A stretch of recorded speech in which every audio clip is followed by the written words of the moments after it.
Hello everyone and welcome back. My name is Rushdi Yadav and I'm a student in Samarkand Medical University in Russia और मैं Ratlam MP से belong करती हूँ। तो आज की वीडियो में हम बात करेंगे कि रशिया के अंदर बच्चों का मेडिकल ट्रीटमेंट कैसे होता है। अगर कोई बच्चा ज़्यादा बीमार पड़ जाए तो उसका ट्रीटमेंट यहाँ पे कैसे होगा, कहाँ जाना पड़ेगा, फ्री होगा कि नहीं या फिर पैसे लगेंगे और दवाइयाँ कहाँ से खरीदनी है। तो चलो स्टार्ट करते हैं।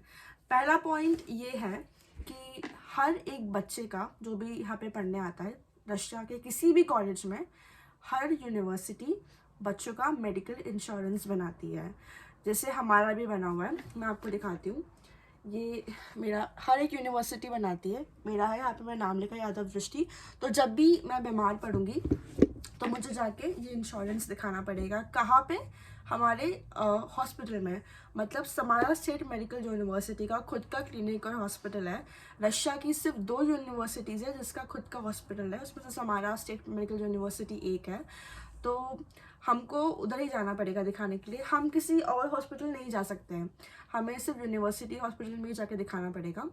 सो हम वहाँ जाएंगे, ये दिखाएंगे, फिर डॉक्टर हमारा डायग्नोसिस करेगा और फिर ट्रीटमेंट लिखेगा।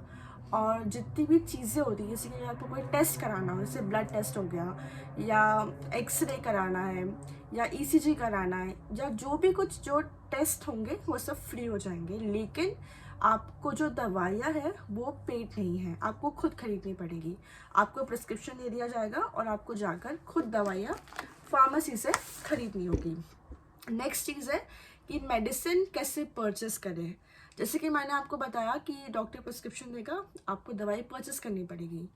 बिना प्रिस्क्रिप्शन के रशिया में मेडिसिन नहीं मिलती है, इंडिया जैसे यहाँ पे नहीं है।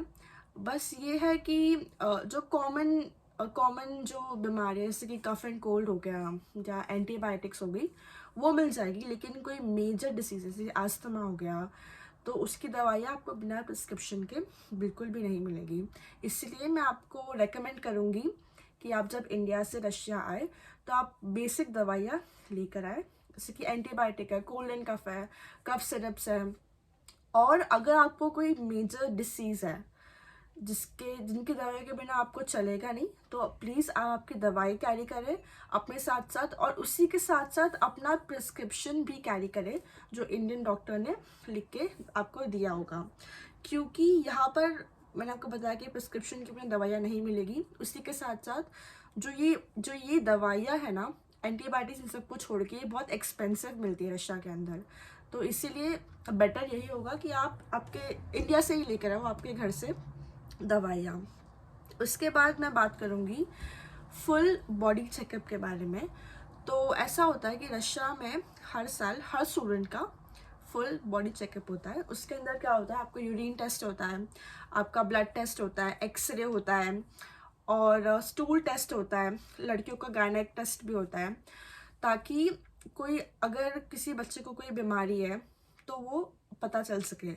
अगर कोई माइनर बीमारी निकलती है जो ट्रीट हो सकती है, जो कम्युनिकेबल नहीं है, मतलब जो फैलती नहीं है, तो आपको ट्रीटमेंट दे देंगे और आपको ट्रीटमेंट फुलफिल करना है और फिर आपको जाके वापस टेस्टिंग करानी पड़ेगी। लेकिन अगर आपको कोई मेजर बीमारी निकलती है, जैसे कि सबसे जो कॉमन बीमारी यहाँ पे होती है टीबी, ठीक है।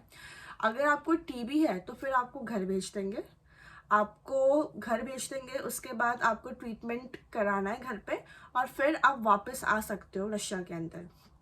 तो ये तो हो गया अब हमारा फुल बॉडी चेकअप के बारे में। जब आप चेकअप कराते हो तो आपको फिर एक ग्रीन कार्ड मिलता है। ये कुछ ऐसा दिखता है, ये मेरा ग्रीन कार्ड है, ये मेरा फोटो है। तो ये जो ग्रीन कार्ड है ये 1 साल तक वैलिड रहता है बच्चों का।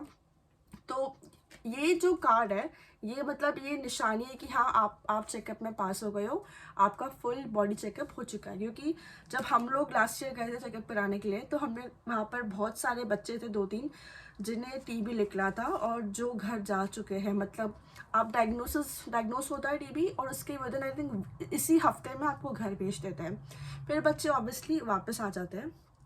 तो मेडिकल अगर आप कोई बच्चा बीमार होता है तो डरने की बात नहीं है, यहाँ पर सब कुछ अवेलेबल है। जो यूनिवर्सिटी का क्लिनिक है वो जस्ट हमारे हॉस्टल के पीछे ही है। उसी के साथ यहाँ पर हॉस्टल में भी मेडिकल टीम है, कोई बच्चा बीमार होता है तो जाकर वो आपको लेके जाता है, फिर वो आप सब कुछ प्रोसेस कराते हैं। क्योंकि यहाँ पर जो डॉक्टर्स हैं उन्हें रशियन आती है, इंग्लिश बहुत कम आती है, तो आप खुद भी बात कर सकते हो ट्रांसलेटर लेके, या आप किसी को लेके जाओ जिससे रशियन आती हो, तो उससे भी हेल्पफुल हो जाता है। तो इतना कोई इशू आता नहीं है, तो इतनी कोई डरने की बात है नहीं। बाकी आप आपकी बेसिक दवाइयाँ लेकर आओ, अगर आपको कोई बीमारी है तो आप उसकी दवाई लेकर आओ, तो आपको इशू आएगा नहीं बिल्कुल भी। सो यही था वीडियो के अंदर। If you like it, please like, comment, share and subscribe, and thank you so much for watching. So see you next time. Bye bye.